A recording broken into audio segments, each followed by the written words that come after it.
morning, August 27th. God's anger at sin. Lamentations 2, verse 1.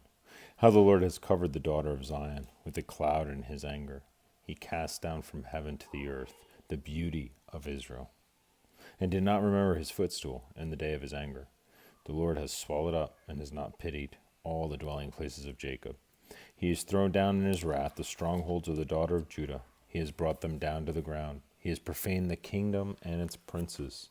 He has cut off in fierce anger every horn of Israel. He has drawn back his right hand from before the enemy. He has blazed against Jacob like a flaming fire, devouring all around. Standing like an enemy, he has bent his bow. With his right hand like an adversary, he has slain all who were pleasing to his eye. On a tent of the daughter of Zion, he has poured out his fury like fire. The Lord was like an enemy. He has swallowed up Israel. He has swallowed up all her palaces. He has destroyed her strongholds and has increased mourning and lamentation in the daughter of Judah. He has done violence to his tabernacle as if it were a garden. He has destroyed his place of assembly. The Lord has caused the appointed feast and Sabbath to be forgotten in Zion. In his burning indignation, he has spurned the king and the priest. The Lord has spurned his altar. He has abandoned his sanctuary. He has given up the walls of her palaces into the hand of the enemy. They have made a noise in the house of the Lord as on the day of a set feast. The Lord has purposed to destroy the wall of the daughter of Zion. He has stretched out a line. He has not withdrawn his hand from destroying. Therefore he has caused the rampart and wall to lament. They languish together. Her gates have sunk into the ground. He has destroyed and broken her bars. Her king and her princes are among the nations. The law is no more, and her prophets find no vision from the Lord. The elders of the daughter of Zion sit on the ground and keep silence. They throw dust on their heads and gird themselves with sackcloth. The virgins of Jerusalem bow their heads to the ground. My eyes fail with tears. The heart is troubled. My bile is poured on the ground, because of the destruction of the daughter of my people, because the children and the infants faint in the streets of the city. They say to their mothers, where is grain and wine? And they swoon like the wounded in the streets of the city, as their life is poured out in their mother's bosom. How shall I console you? To what shall I liken you, O daughter of Jerusalem? What shall I compare with you, that I may comfort you, O virgin daughter of Zion? For your ruin is spread wide as the sea. Who can heal you? Your prophets have seen for you false and deceptive visions. They have not uncovered your iniquity to bring back your captives, but have envisioned for you false prophecies and delusions. All who pass by clap their hands at you. They hiss and shake their heads. At the daughter of Jerusalem, is this a city that is called the perfection of beauty, the joy of the whole earth? All your enemies have opened their mouth against you. They hiss and gnash their teeth. They say, we have swallowed her up. Surely this is the day we have waited for. We have found it. We have seen it. The Lord has done what he purposed. He has fulfilled his word, which he commanded in days of old. He has thrown down and has not pitied, and he has caused an enemy to rejoice over you. He has exalted the horn of your adversaries. Their heart cried out to the Lord. O wall of the daughter of Zion, let tears run down like a river day and night. Give yourself no relief. Give your eyes no rest. Arise, cry out in the night. At the beginning of the watches, pour out your heart like water before the face of the Lord. Lift your hands toward him. For the life of your young children, who faint from hunger at the head of every street. See, O Lord, and consider, to whom have you done this? Should the women eat their offspring, the children they have cuddled? Should the priest and prophet be slain in the sanctuary of the Lord? Young and old lie on the grounds in the street. My virgin and my young men have fallen by the sword. You have slain them in the day of your anger. You have slaughtered and not pitied. You have invited as to a feast day the terrors that surround me. In the day of the Lord's anger, there was no refugee or survivor. Those whom I have borne and brought up, my enemies have destroyed. I am the man who has seen affliction by the rod of his wrath. He has led me and made me walk in darkness and not in light. Surely he has turned his hand against me time and time again throughout the day. He has aged my flesh and my skin and broken my bones. He has besieged me and surrounded me with bitterness and woe. He has set me in dark places like the dead of long ago. He has hedged me, and so that I cannot get out. He has made my chain heavy, even when I cry and shout. He shuts out my prayer. He has blocked my ways with hewn stone. He has made my paths crooked. He has been to me a bear lying in wait, like a lion in ambush. He has turned aside my ways and torn me in pieces. He has made me desolate. He has bent his bow and set me up as a target for the arrow. He has caused the arrows of his quiver to pierce my loins. I have become the ridicule of all my people, their taunting song all the day. He has filled me with bitterness. He has made me drink wormwood. He has broken my teeth with gravel and covered me with ashes. You have moved my soul far from peace. I have forgotten prosperity. I have said, my strength and my hope have perished from the Lord. Remember my affliction and roaming, the wormwood and the gall. My soul still remembers and sinks within me. This I recall to my mind, therefore I have hope. Through the Lord's mercy we are not consumed, because his compassions fail not. They are new every morning. Great is your faithfulness. The Lord is my portion, says my soul. Therefore I hope in him. The Lord is good to those who wait for him, to the soul who seeks him. It is good that one should hope and wait quietly for the salvation of the Lord. It is good for a man to bear the yoke in his youth. Let him sit alone and keep silent, because God has laid it on him.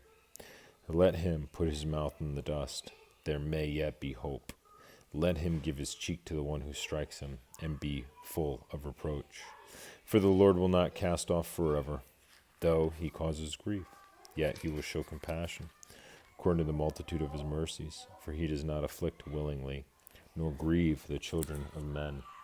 To crush under one's feet all the prisoners of the earth, to turn aside the justice due a man before the face of the Most High, or subvert a man in his cause. The Lord does not approve. Who is he who speaks and it comes to pass, when the Lord has not commanded it? It is not from the mouth of the Most High that woe and well-being proceed. Why should a living man complain, a man for the punishment of his sins? Let us search out and examine our ways, and turn back to the Lord.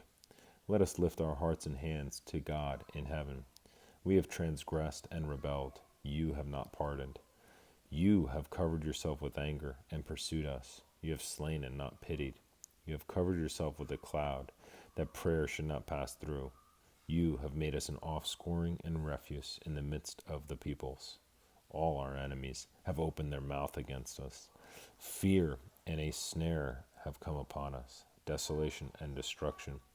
My eyes overflow with rivers of water, for the destruction of the daughter of my people. My eyes flow and do not cease without interruption, till the Lord from heaven looks down and sees. My eyes being suffering to my soul, because of all the daughters of my city. My enemies without cause hunting me down like a bird. They silenced my life in the pit, and threw stones at me. The waters flowed over my head, and I said, I am cut off. I called on your name, O Lord, from the lowest pit. You have heard my voice. Do not hide your ear. From my sighing, from my cry for help. You drew near on the day I called on you, and said, do not fear. O Lord, you have pleaded the case for my soul. You have redeemed my life. O Lord, you have seen how I am wronged. Judge my case. You have seen all their vengeance, all their schemes against me. You have heard their reproach, O Lord, all their schemes against me, the lips of my enemies, and their whispering against me all the day. Look at their sitting down and their rising up. I am their taunting song. Repay them, O Lord, according to the work of their hands. Give them a veiled heart. Your curse be upon them. In your anger, pursue and destroy them from under the heavens of earth. Lamentations 4. How the gold has become dim, how changed the fine gold. The stones of the sanctuary are scattered at the head of every street. The precious sons of Zion, valuable as fine gold, how they are regarded as clay pots, the work of the hands of the potter.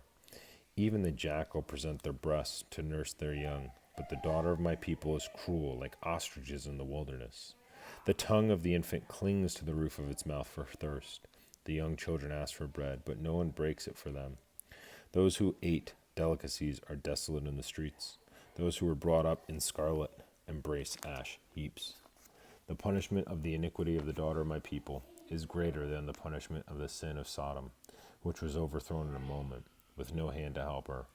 Her Nazarites were brighter than snow and whiter than milk. They were more ruddy in body than rubies, like sapphire in their appearance.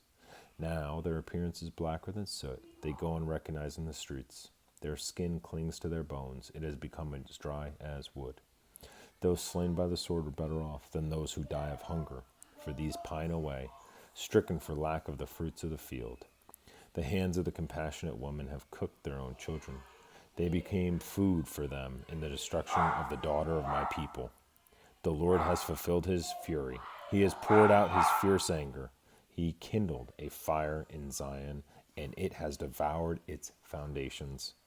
The kings of the earth and all the inhabitants of the world would not have believed that the adversary and the enemy could enter the gates of Jerusalem, because of the sins of her prophets and the iniquities of her priests, who shed in her midst the blood of the just. They wandered blind in the streets. They have defiled themselves with blood so that no one would touch their garments. They cried out to them, "Go away, unclean, go away, do not touch us."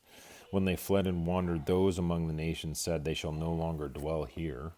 The face of the Lord scattered them. He no longer regards them. The people do not respect the priest nor show favor to the elders. Still our eyes failed us, watching vainly for our help. In our watching we watched for a nation that could not save us. They tracked our steps, so that we could not walk in our streets. Our end was near, our days were over, for our end had come. Our pursuers were swifter than the eagles of the heavens. They pursued us on the mountains and lay in wait for us in the wilderness.